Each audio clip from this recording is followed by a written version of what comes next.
Sirni hundeeffamaa faawundeeshinii Dr. Kabajaa Artist Alii Birraa Finfinnee Hoteela Skylight'tti geggeeffamee jira. Sirna kanarratti aangawoonni federaalaa olaanoo fi kan naannoo akkasumas immoo artistoonni argamanii jiru. Udii Muusaa hordofee jira.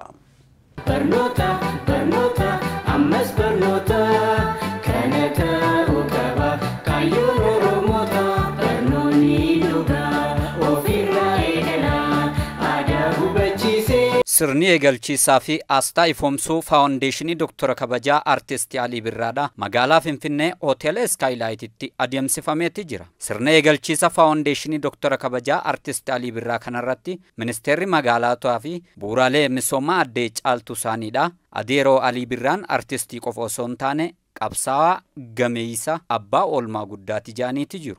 Adeeroon Alii Birraan namoonni hedduun waa'ee isaa kaasanii haasawanii waa'ee namummaa isaa, waa'ee hojii isaa, dhaloota arra jirru kana qofa osoo hin taane dhaloonni hegereetiis akka dubbachuu danda'amu rakkoo shakkii tokko illee hin qabu.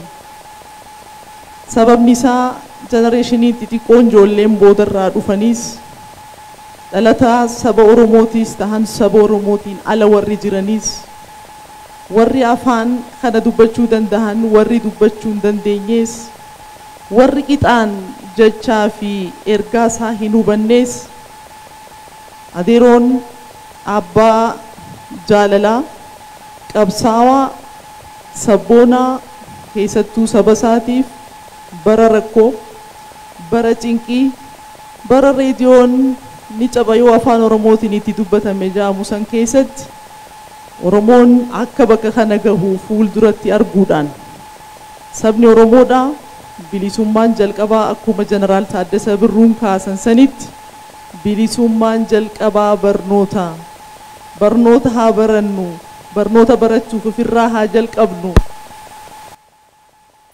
dhagaa bu'uuraa kaayan dhagaa bu'uuraa sanirra dhaabbanneeti nutis dhaloonni har'aa kun har'aas geenye. Kabajaa Dr. Alii Birraan Adeeroon artistii qofa jennee fudhachuudhaaf hedduu rakkadhaa yeroo tokko tokko. Wanni isaan silaa akka mata duree kaasanii irratti sirbin hin jiru. Waa'ee tokkummaa, waa'ee jaalalaa, waa'ee biyyaa, waa'ee sabboonummaadhaa, waa'ee sabni tokko akkamitti waliin dhaabbachuu akka danda'uu fi tarkaanfachuu akkamitti akka danda'u. Bilisummaan dhugaa immoo kana keessatti karaan kana jaanii warraa keeka kannan qabsaawaadhas. Walitti qabduun faawundeeshinii Dr. Kabajaa Artist Alii Birraatii fi haati warraa Alii Birraadha. Aadde Lillii Maarqos Birraa qaamota faawundeeshiniin kun akka dhugoomuuf qooda isaanii bahachuudhaan sadarkaa kanarraan ga'an hunda galateeffachuudhaan abbaan mana isiidhaa yeroo lubbuun turanitti gama hedduudhaan dhimmoota baay'ee irratti akka hojjechaa turan yaadachiisaniiti jiru. Your persistent encouragement qaamota faawundeeshiniin Alii Birraa akka dhugoomuun sadarkaa kanarra ga'uuf gumaacha taasistan hunda maqaa haadha manaa Dr. Kabajaa Artist Alii Birraatiin isin galateeffadha.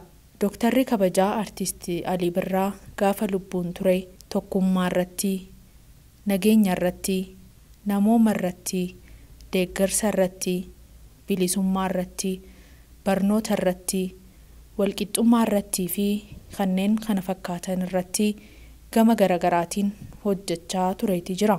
Har'a ammoo nuti hojii inni gaafa lubbuun jiru irratti hojjechaa ture jabaannee itti fufsiisuu qabna.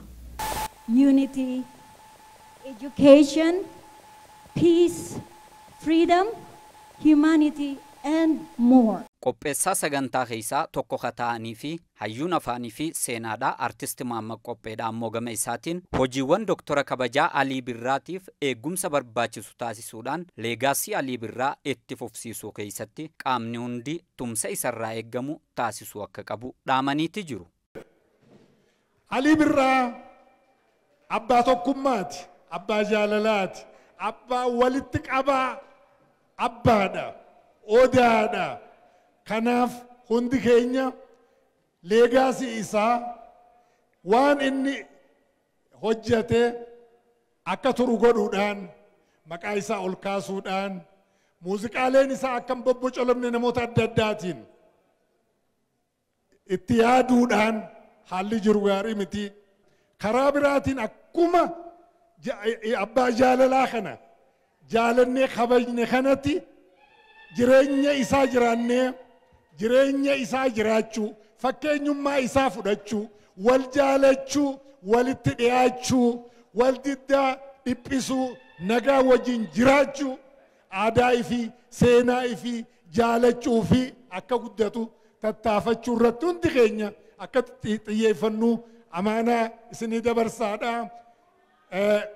Faawundeeshiniin kun har'ani jalqabe malee dubbiin ganaadha.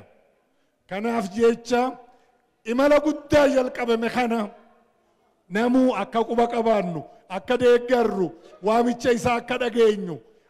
Tumsa hiriyaan qabne kan mootummaan naannoo Oromiyaadha faawundeeshinii Dr. Kabajaa Alii Birraa dhugoomsuu keessatti bahateefis ammoo sagantaa kanarratti galateeffatameeti jira.